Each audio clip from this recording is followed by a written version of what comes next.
Everyone, all Bangla ব্লগসে তোমাদের সকলকে স্বাগত জানাই। আজকে আমি শেয়ার করব খমন ধোকলা রেসিপি। এর আগের একটা ব্লগে আমি সুজি দিয়ে ঢোকলা রেসিপি শেয়ার করেছিলাম। তোমরা যদি না দেখে থাকো আমি ডেসক্রিপশন বক্সে লিংক শেয়ার করে দেবো, তোমরা দেখে নিও। তাহলে চলো ভিডিওটা শুরু করা যাক। ঢোকলার এই রেসিপিটা বানাবার জন্য আমি প্রথমে 1 কাপ বেসন ভালো করে ছেঁকে নিয়েছি।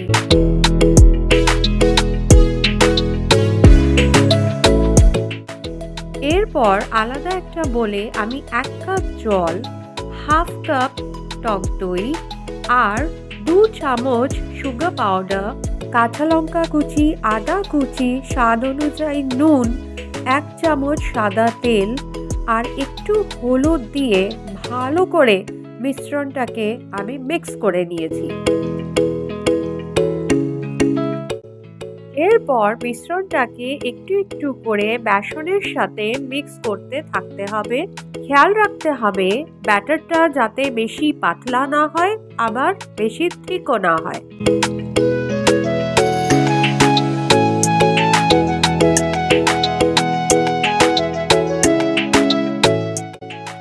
এরপরে একটা কড়াইয়ের মধ্যে কিছুটা জল দিয়ে তার মধ্যে স্ট্যান্ড বসিয়ে জলটাকে বয়েল হতে দেব। এরপর একটা কন্টেনারে আমি ভালো করে অয়েল ব্রাশ করে নেব। অয়েল ব্রাশ করার পর আমি কন্টেনারে ব্যাটারটা ঢেলে দেব। এরপর স্টিমারে ব্যাটারটা বসিয়ে দিয়ে ঢেকে দেব 8 ঘন্টার জন্য। ঢোকলাটা প্রায় রেডি হয়ে গেছে, ভেতরটা বেশ সফট হয়ে গেছে।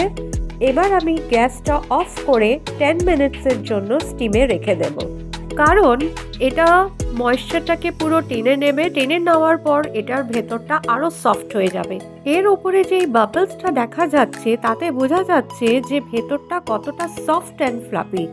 ঠান্ডা হয়ে যাওয়ার পর আমি চারিদিক দিয়ে এটা ভালো করে কেটে নিলাম।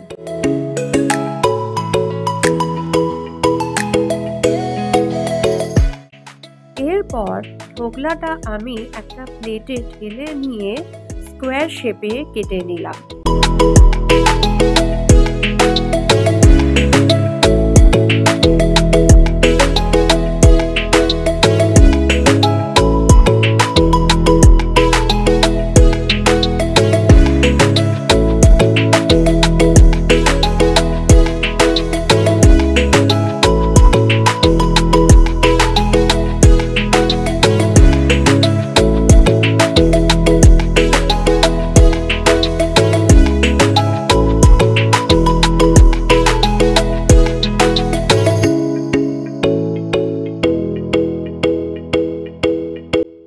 কেটে নেওয়ার পর দেখতেই পাচ্ছ কতটা সফট অ্যান্ড ফ্লাফি হয়েছে ঢোকলা।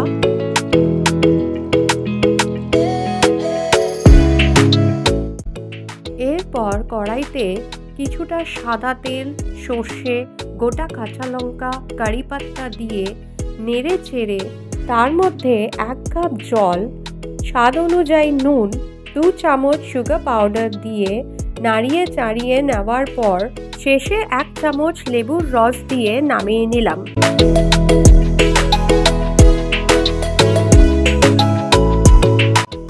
এবার ঢোকলার ওপর থেকে আমি পুরো সিরাপটা ঢেলে দিলাম।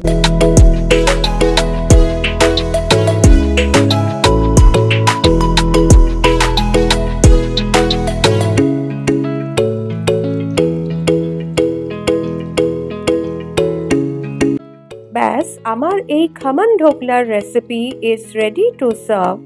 তোমরাও এই রেসিপিটা একবার ট্রাই করে দেখো, আর কেমন লাগলো আমাকে কমেন্ট বক্সে জানিও। লাইক, শেয়ার, সাবস্ক্রাইব করতে ভুলো না। আবার দেখা হচ্ছে পরের একটা নতুন ব্লগে। টাটা, সবাই ভালো থেকো, সুস্থ থেকো।